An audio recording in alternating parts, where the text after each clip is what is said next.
नमस्कार, मैं आंचल और आप देख रहे हैं लोकवाहिनी मीडिया का टॉप 20 इंडिया फास्ट बुलेटिन। एक नजर डालते हैं देश भर की महत्वपूर्ण खबरों पर। डीजीसीए की जांच रिपोर्ट में इंडिगो फ्लाइट संकट के एयरलाइंस की गंभीर लापरवाही सामने आई है। रिपोर्ट के मुताबिक इंडिगो पर 22 करोड़ 20 लाख रुपए का जुर्माना लगाने की सिफारिश की गई है।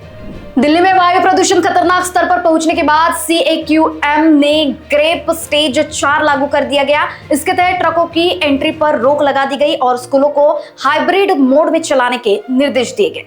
भारतीय जनता पार्टी ने अपने अगले राष्ट्रीय अध्यक्ष के चुनाव की औपचारिक प्रक्रिया शुरू कर दी है। संगठन पर्व 2024 के तहत 16 जनवरी को राज्यसभा सांसद और राष्ट्रीय चुनाव अधिकारी डॉक्टर के लक्ष्मण के ने चुनाव कार्यक्रम अधिसूचित किया। आम आदमी पार्टी के नेता और दिल्ली की पूर्व मुख्यमंत्री आतिशी पर सिख गुरुओं के अपमान के आरोप को लेकर मामला गंभीर हो गया। दिल्ली विधानसभा ने आतिशी को नोटिस जारी कर 19 तारीख तक लिखित जवाब मांगा। कांग्रेस सांसद राहुल गांधी शनिवार को मध्य प्रदेश के इंदौर पहुंचे और दूषित पानी से बीमार हुए मरीजों व मृतकों के परिजनों से मुलाकात की। भागीरथपुरा इलाके में फैले उल्टी दस्त के प्रकोप पर उन्होंने अस्पताल जाकर स्थिति का जायजा लिया और गंभीर चिंता जताई।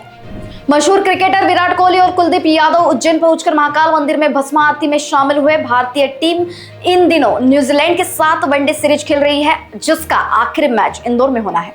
पटना के शंभू गर्ल्स हॉस्टल को लेकर उठे सवाल और गहरे हो गए हैं, जहां आपत्तिजनक शब्द, संदिग्ध सामान और एक नीट छात्रा की रहस्यमयी मौत सामने आई।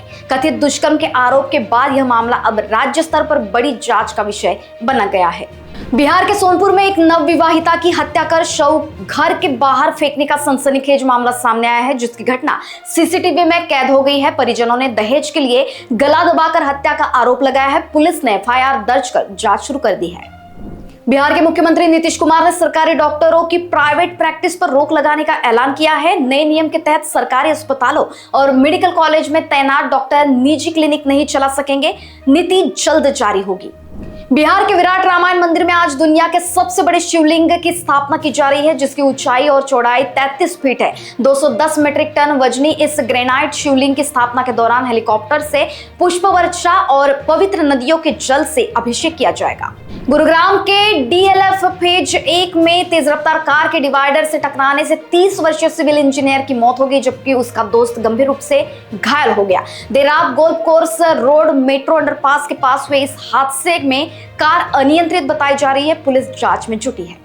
सोनीपत के गन्नौर थाना क्षेत्र में शराब के नशे में हुई कहासुनी के बाद जिगरी दोस्त ने सोनू की बेरहमी से हत्या कर दी। पुलिस ने 3 मुख्य आरोपियों को गिरफ्तार कर शव, हत्या में प्रयुक्त वाहन और अन्य सामग्री बरामद कर जांच शुरू कर दी है। हरियाणा के करनाल में घने कोहरे के चलते नेशनल हाईवे पर बड़ा सड़क हादसा हो गया, जहां 15-16 वाहन आपस में टकरा गए। हादसे में कई वाहन क्षतिग्रस्त हुए, जबकि कुछ लोगों को मामूली चोटें आई है। ओडिशा के गंजाम में अवैध खनन की जांच के दौरान ईडी की छापेमारी में नोटों से भरी अलमारियां मिलने से हड़कंप मच गया। बीजेडी नेता ऋषिकेश पाढ़ी से जुड़े ठिकानों पर कार्रवाई से रेत माफिया, ट्रैक्टर टैक्स चोरी और राजनीतिक संरक्षण के गठजोड़ पर सवाल खड़े कर दिए।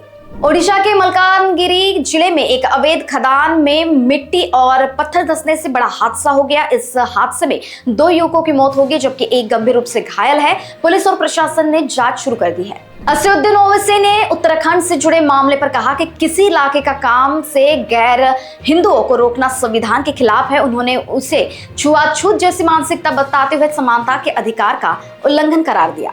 जूनागढ़ के मालिया हाटीना में आम आदमी पार्टी विधायक गोपाल इटालिया पर जूता फेंके जाने से सियासी हलचल तेज हो गई है। इटालिया ने साजिश बताते हुए बीजेपी पर आरोप लगाया कि जबकि वायरल वीडियो के बाद पुलिस ने मामले की जांच शुरू कर दी। राजकोट के आटकोट में 7 साल के मासूम से हैवानियत के मामले में स्पेशल कोर्ट ने 35 दिनों के भीतर आरोपी को फांसी की सजा सुनाई है। नेशनल स्टार्टअप डे पर प्रधानमंत्री नरेंद्र मोदी ने युवा इनोवेटर्स से मुलाकात कर स्टार्टअप इंडिया के 10 साल पूरे होने का जश्न मनाया। उन्होंने कहा कि भारत आज दुनिया का तीसरा सबसे बड़ा स्टार्टअप इकोसिस्टम है और अब अगला लक्ष्य वैश्विक नेतृत्व होना चाहिए।